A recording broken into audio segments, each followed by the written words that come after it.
Shalom, selamat sore teman-teman. Shalom, selamat sore. Puji Tuhan, kabar baik pastinya yang di sini maupun yang ada di rumah. Teman-teman, kita akan mengangkat satu lagu pujian, yaitu Bangkit Seruan Nama Yesus.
Mari kita bersatu di dalam doa. Tuhan Yesus yang baik, terima kasih ya Tuhan karena pada sampai saat ini kami bisa berkumpul di tempat ini untuk memuji dan memuliakan nama Kau Bapa. Ya Bapa, sebenarnya memang mulai ibadah ini berkati ibadah ini ya Bapa dari awal pertengahan dan akhir. Engkau yang menyertai ibadah ini ya Bapa. Dalam nama-Mu kami berdoa. Haleluya. Amin. Teman-teman, sebelum kita mendengarkan firman Tuhan, kita akan mengangkat satu lagu pujian yaitu Sungguh yang Baik.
Baik, selamat sore kaum remaja Jemaat Seroja, di mana kita bisa berkumpul bersekutu bersama pada sore hari ini dalam kebaktian kaum remaja GKP Jemaat Seroja.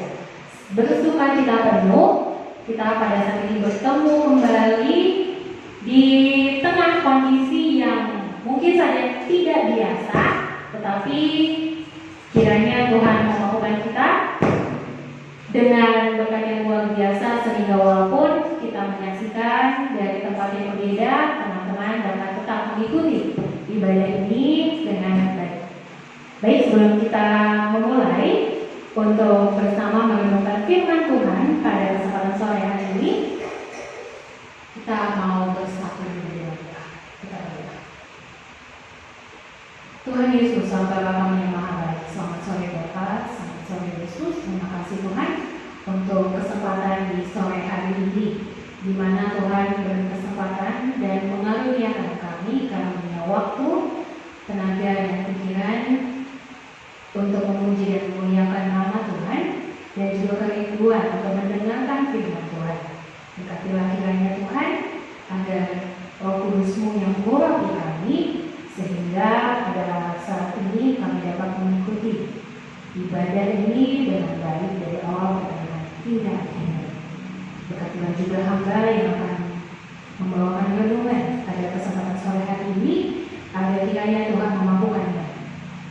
Berkatilah juga firman yang diberitakan, biarlah semuanya itu hanya berasal daripada-Mu saja, dan berkatilah kiranya firman yang diberitakan ini dapat menjadi suluh bagi langkah kami.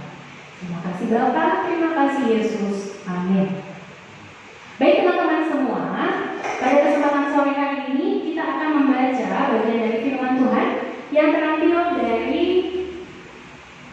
1 Yohanes 3 ayat 11 hingga ayatnya yang ke-18.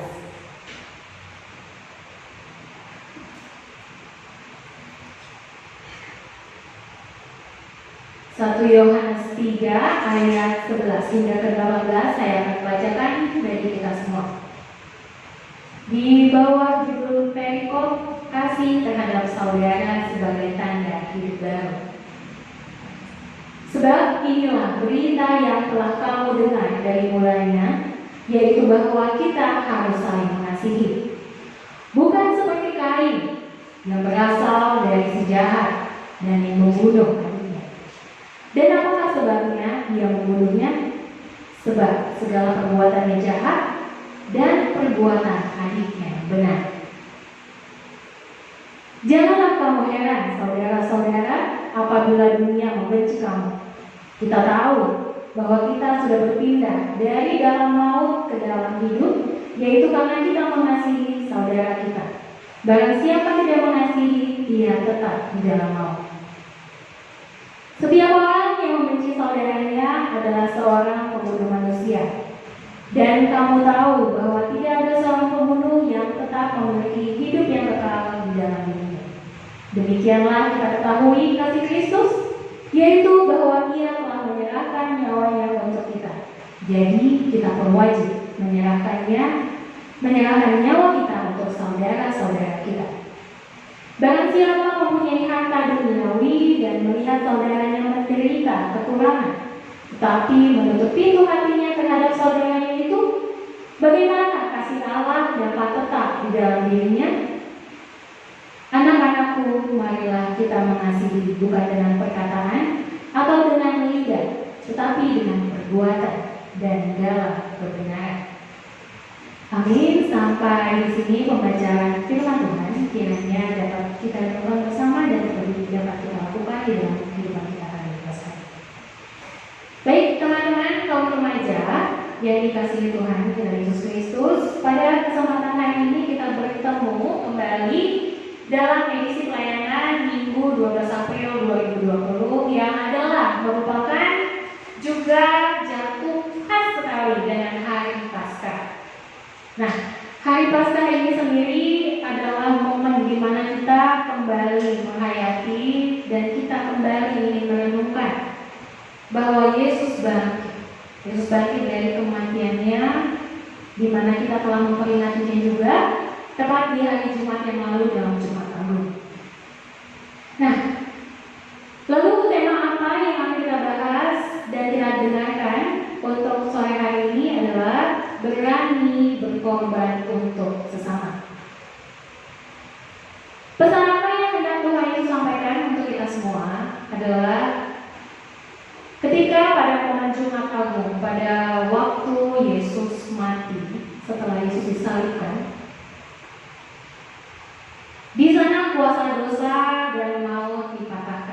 Jadi ketika Tuhan Yesus sudah disalib, kita berkesempatan memperoleh anugerah keselamatan daripada Tuhan kita Yesus Kristus. Kita yang berdosa menjadi putih kembali. Nah, teman-teman kaum remaja, sebenarnya dalam momen kematian Yesus, Tuhan Yesus rindu untuk mengajar kita untuk turut juga mengalami momen mati. Nah, mati itu seperti apa sih? Bastian. Hai Bastian. Karena Bastian saat ini yang berduka, tadi dengarkan kita ketemu di sini ya. Ada Bastian, ada Anes, ada Glenn, ada tadi MC kita Gita, ada Rita, ada Kak Tara juga di sana ya. Halo, selamat sore. Ayo teman-teman semua yang di rumah. Apa sih kira-kira menurut Bastian pesan Tuhan Yesus ke kita yang berkaitan dengan ketika Tuhan Yesus mati itu untuk menebus dosa? Kita pun diajak untuk mati. Menurut Bastian, ketika kita diajak untuk mati, matinya itu seperti apa ya? Menurut saya sih mati di sini itu kita apa ya? Jadi mati untuk hidup di dalam dosa gitu. Jadi kita udahanlah berbuat dosa gitu. Kita menghargai apa yang Tuhan Yesus lakukan pada kita dalam mati dari salib buat menghapus dosa kita. Terima kasih untuk jawaban dari Bastian. Jadi matinya itu yang Tuhan Yesus rindukan untuk kita lakukan adalah mati hidup di dalam dosa. Kalau Anes, pandangannya apa sih? Biasanya sih kalau ditanya satu-satu nih, biasanya sama Kak. Kali ini nggak mau, harus beda jawabannya. Baik, mati seperti apa yang Tuhan Yesus kehendaki dari kita? Mati ya. Yang Tuhan kehendaki itu mati di sini itu adalah kalau menurut saya kayak mati di dalam Kristus guys. Mati di dalam Kristus itu seperti apa? Jadi kayak kita tuh mati. Ini apa ya? Kayak kita mati untuk Tuhan gitu. Lalu gimana? Mati gimana? Kayak apa sih ya? Itu enggak. Waduh, mati saya guys. Mati terakhir. Mati apa? Yang apa ya? Ya untuk menghilangkan dosa-dosa kita gitu lah. Jadi kita mati gitu. Mati itu mati secara fisik atau mati secara apa? Ya fisik. Jadi kita mati. Jadi kita mengambil semua nafas kita. Iya. Iya. Oke. Baik. Baik, terima kasih. Kakak tahu sih maksudnya. Cuma ya kita kadang-kadang mau ditanya, kita sebenarnya tahu jawabannya, tapi kadang kita lupa. Iya. Untuk mengenai dalam kata-kata. Tapi kita udah menangkap maknanya. Kalian mau punya pandangan sendiri untuk Mati apa enggak? ini nanti punya opini nggak? Ketika Tuhan Yesus mati, menebus dosa, tujuannya adalah untuk menebus dosa-dosa kita. Ya. Nah, kemudian itu kan Tuhan Yesus nih. Ketika Tuhan Yesus mati, maka misinya adalah untuk menebus segala dosa dan kesalahan kita. Nah, ketika Tuhan Yesus sudah berkorban di atas kayu salib dengan kematiannya, kita sebagai anak-anaknya, kita sebagai anak-anak yang percaya, perlu nggak mati juga? Matinya ini dalam tanda kutip.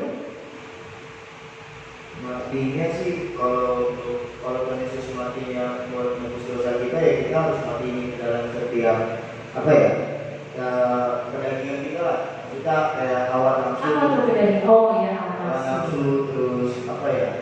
Yang menurut di kita tuh kayak enak gitu, zona nyaman kita lah. Dosa kita ya zona nyaman kita gitu. Oke, teman-teman di rumah ini ya. Tadi dari teman kita Bastian mati hidup dalam dosa. Kemudian Anes mati bagi Kristus. Kristus yang mati bagi kita. Ya, nggak perlu. Itu saling melengkapi, ya, setuju ya. Kemudian dari teman kita juga Glenn mengatakan bahwa mati untuk zona nyaman kita. Nah, seringkali kita apa yang dikatakan oleh teman Sebastian, Anes dan juga Glenn dalam hal ini bertemu banget sama pesan yang mau disampaikan dalam tema berani berkorban untuk sesama, di mana ketika Tuhan Yesus mati di atas kayu salib, tujuannya adalah untuk menebus dosa kita, dan kita sebagai umat yang telah diselamatkan, kita sebagai kaum remaja yang telah diselamatkan oleh Tuhan kita Yesus Kristus, apa yang bisa kita lakukan? Yaitu kita harus bisa mematikan, menonaktifkan, meninggalkan semua kebiasaan lama. Sering ya, dan pernah dengar lagu ya, bongkar ya. Pak Presiden juga pernah ngomong bongkar kebiasaan lama. Jadi harus bongkar kebiasaan lama ya teman-teman. Jadi kalau zona nyamannya Glenn itu apa sih?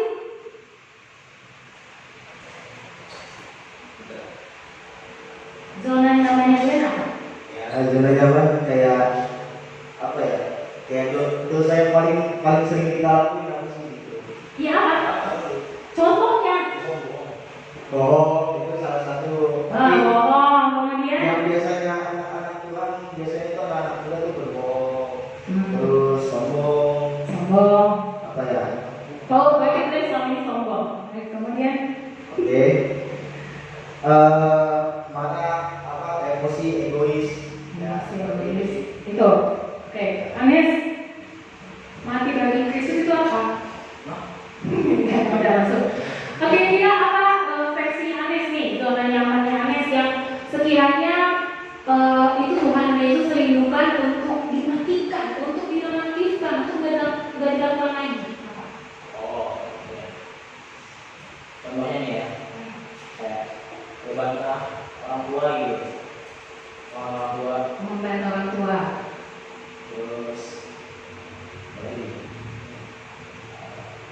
ya itu kan bohong, terus sombong. Jadi yang udah pernah sebutin nggak usah sebutin. Oh iya, terus apa lagi? Durasi. Udah, lanjut dari Stian. Apa zona nyamanmu? Yang momen pasca kali ini tuh kita berefleksi, Tuhan, aku punya ini zona nyaman yang ini gak baik deh Tuhan untuk lagi. Apa itu? Kalau saya sih yang sering apa ya, suka emosi nggak jelas. Ya pokoknya namanya juga anak muda ya, emosi mah nggak bisa dikontrol ya kan.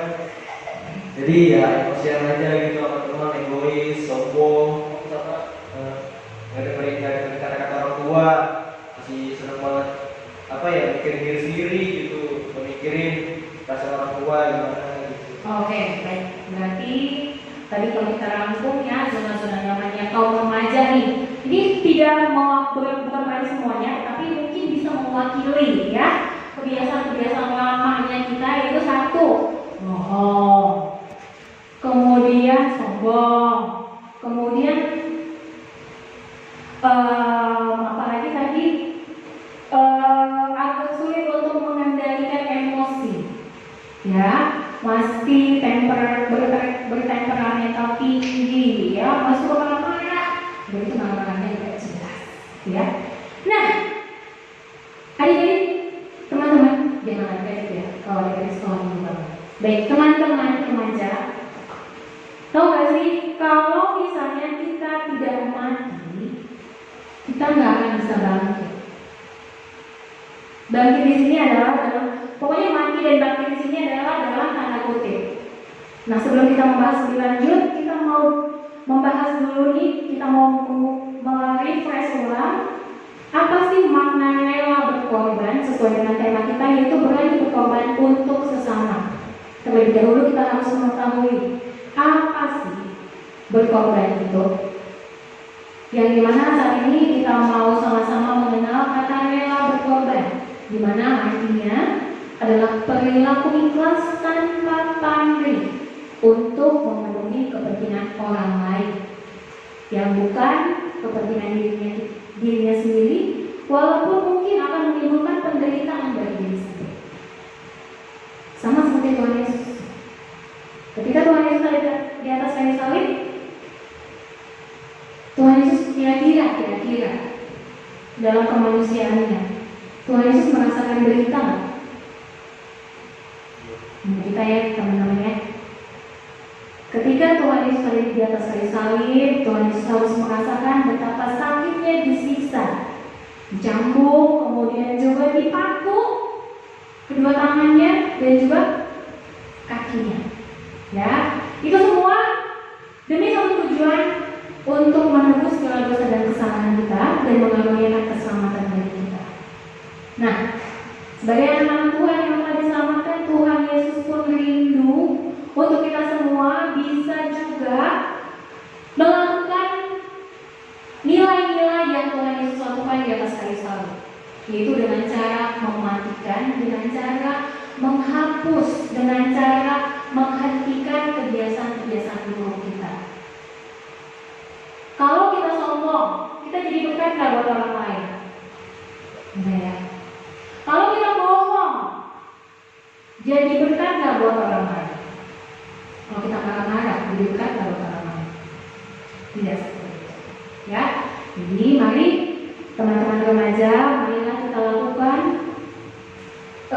nilai-nilai kematian seperti yang telah Tuhan Yesus lakukan dengan mematikan setiap egoisme, setiap kebiasaan buruk yang menghalangi kita untuk berbuat baik. Yang tadinya kita bisa jadi berkat hanya karena kita marah-marah, kita jadinya dijauhi teman-teman apa dideketin? Dijauhi sama teman-teman kita. Nah, padahal sebagai anak-anak Tuhan, Tuhan itu rindu kita menjadi pesan nyata bagi dunia di sekeliling kita. Gimana caranya kita mau jadi pesan nyata kalau pada akhirnya kita gak bisa merangkul teman-teman kita? Setuju? Ya? Jadi untuk bisa menjadi pesan nyata bagi dunia di sekeliling kita, kita harus menghentikan, men-stop. Kita harus mulai belajar menonaktifkan segala kebiasaan-kebiasaan lama yang tidak baik dan mengubahnya menjadi kebiasaan-kebiasaan baik yang dapat menjadi berkat bagi dunia sekeliling kita. Yang terkecil dan terdekat adalah bagi keluarga kita, teman-teman di sekolah, teman-teman di lingkungan tempat tinggalnya teman-teman, ataupun dimanapun teman-teman berada. Selanjutnya, dari kemampuan kita untuk mematikan kebiasaan lama, maka kita bisa mengalami momen kebangkitan Tuhan Yesus. Ketika Tuhan Yesus bangkit, nilai apa yang teman-teman bisa ambil? Ketika Tuhan Yesus bangkit pada hari ini dalam momen Paskah, ketika Tuhan Yesus bangkit, maka kita dapat mengasihi sesama. Bicara kasih, maka kita berbicara tentang pengorbanan. Ketika kita mengasihi sesama, maka ada yang kita berikan. Ketika kita mengasihi, posisinya kita adalah sebagai pemberi, bukan penerima. Nah, bagaimana kita bisa memberi kalau kita masih egois? Bisa? Egois itu bisa kalau dalam hal pelayanan nih. Bisa nggak kita sebut malas? Saya malas nih bangun pagi. Kan kalau pelayanan itu kan kita biasanya kita lakukan di pagi hari ya teman-teman ya. Entah itu pelayanan untuk ibadah umum, kemudian ibadah sekolah minggu, ataupun sore hari. Kadang-kadang kaum remaja, kaum pemuda, atau kita semua di level umur tertentu itu pasti selalu ketemu sama hal yang namanya kemalasan. Kemudian apa lagi? Segan. Kemudian apa lagi? Kebiasaan-kebiasaan yang menghalangi kita untuk bangkit, merasa tidak mampu, tidak percaya diri, sombong. Oh, saya bisa, tunggu aja diminta, tunggu dipanggil-panggil dulu. Bisa nggak kayak gitu? Bisa nggak? Kalau misalnya kita sombong, tunggu di calling dulu sama temennya, yuk kita pelayanan yuk. Kalau nggak ada kamu nih, nggak ada yang main gitar. Jalan nggak pelayanan kalau nggak ada yang bisa main gitar? Bisa sih jalan, tapi akan kurang harmonisasinya, kurang kepindahan dari ibadahnya. Kalau bisa jalan, jalan bisa. Hanya saja kalau ada musik yang menemani, maka ibadah tersebut akan semakin baik. Setuju ya teman-teman? Jadi ketika kita mengasihi, maka kita harus bisa menghilangkan berbagai macam egoisme, sikap dan sifat untuk mementingkan diri sendiri dibandingkan kepentingan orang banyak atau orang lain. Dalam hal pelayanan, maka kita harus menyingkirkan egoisme. Kita harus bisa memupuk rasa rela berkorban. Sama seperti karya pengorbanan Tuhan kita Yesus Kristus, begitulah Tuhan Yesus rindu untuk memanggil kita anak-anaknya kaum remaja saat ini untuk bersama-sama melakukan sikap dan memiliki sifat rela berkorban. Adik-adik, teman-teman, kebetulan tahu gak sih apa sih kebalikan dari kata egoisme? Kebalikan atau akronim dari kata egoisme. Kebalikan dari egoisme berarti rela berkorban ya. Nah, rela berkorban itu ternyata ada istilahnya. Ada yang tahu? Kita tahu kan? Kita lagi nge-googling kan? Browsing. Ya, jadi kebalikan dari egoisme adalah altruisme. Apa? Altruisme. Nggak dengar kakak? Kebalikan dari egoisme? Altruisme. Ini kok pinter sih? Tahu kan? Ya, altruisme itu adalah rela berkorban. Jadi selalu harus bisa jadi hero, jadi pahlawan. Apalagi nih zaman sekarang, zaman COVID-19 lagi happening ya, lagi di mana-mana, everyone, setiap orang itu lagi tahu banget apa itu COVID-19. Bahasa apa COVID-19? Oh kan? Anies, semua pasti sudah tahu. Bahkan anak kecil pun sudah tahu. Dan mereka menggunakan masker. Ya, kita kok nggak menggunakan masker sih? Dalam nama Tuhan Yesus itu sudah dikatakan, gitu ya. Baik, jadi teman-teman, saat ini adalah momen di mana kita pun bisa menjadi hero, bisa menjadi pahlawan. Pahlawan di sini banyak kategorinya.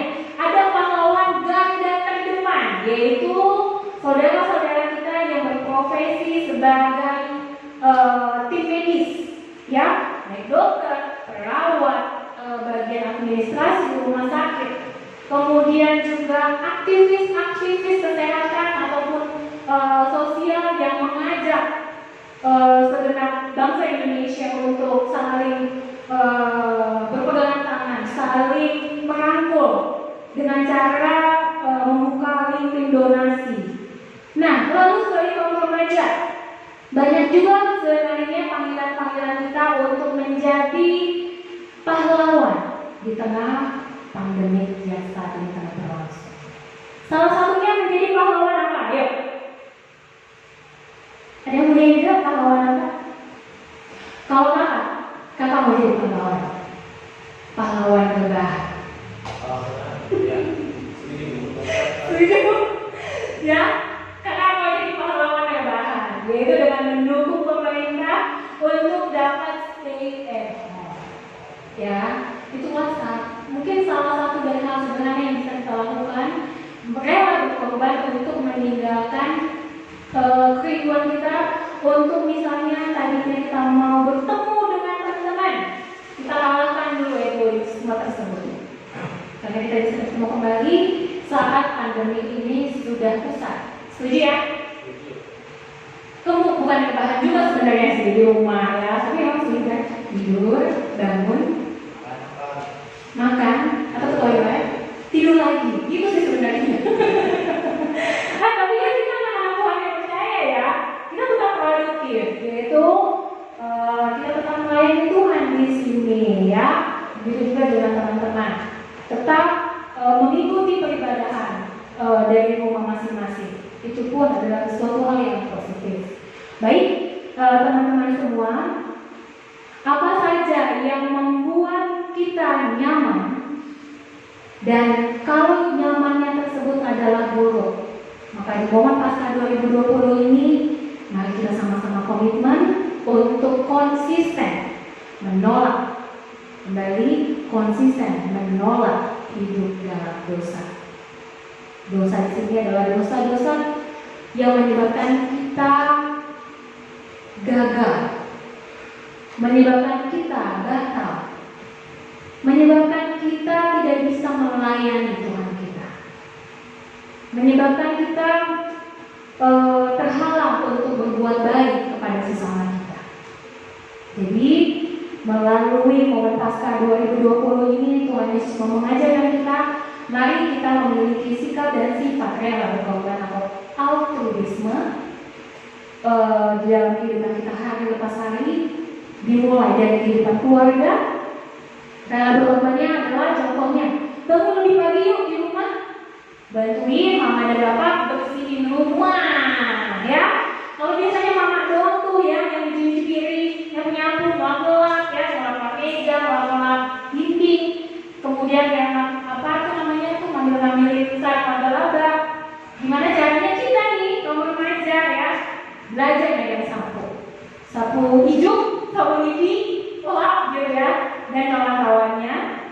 Kemudian juga hal positif apa lagi yang bisa kita lakukan? Rela berkorban untuk apa lagi? Mengurangi main gadget, untuk lebih meningkatkan komunikasi kita dengan keluarga. Setuju? Kapan lagi stay at home? Karena habis ini si corona dan si COVID ini pergi, kita kan pasti akan kembali sibuk. Ya, sibuk sekolah, sibuk belajar, sibuk hangout, gitu. Sebulan, sebulan udah. Kita kan udah ya. Dan kemudian apa lagi? Sibuk pelayanan. Apapun yang menyebabkan kualitas dan kualitas kita bersama keluarga itu pastinya akan berkurang. Nah, kalau saat ini kita momennya lagi ketemu sama kumpul bersama keluarga, manfaatkan lagi, nikmatilah itu, ya. Rela berkorban itu yang dari segi dari kelompok yang sederhana itu di keluarga dulu. Kemudian nantinya juga teman-teman bisa melakukan hal-hal lain di sekolah, di lingkungan rumah, dan kelak ketika Tuhan Yesus memakaimu, kamu juga bisa untuk menjadi pesan nyata yang rela berkorban bagi bangsa dan negara Indonesia. Amin. Demikian firman Tuhan bagi kita semua. Kiranya kita dapat memaknai Paskah 2020 ini dengan pengertian yang baik, dengan pengertian yang benar dan hikmat dari Tuhan Yesus Kristus, sehingga kita dapat melakukan apa yang Tuhan Yesus kehendaki untuk dapat kita lakukan. Terima kasih, Tuhan Yesus memberkati.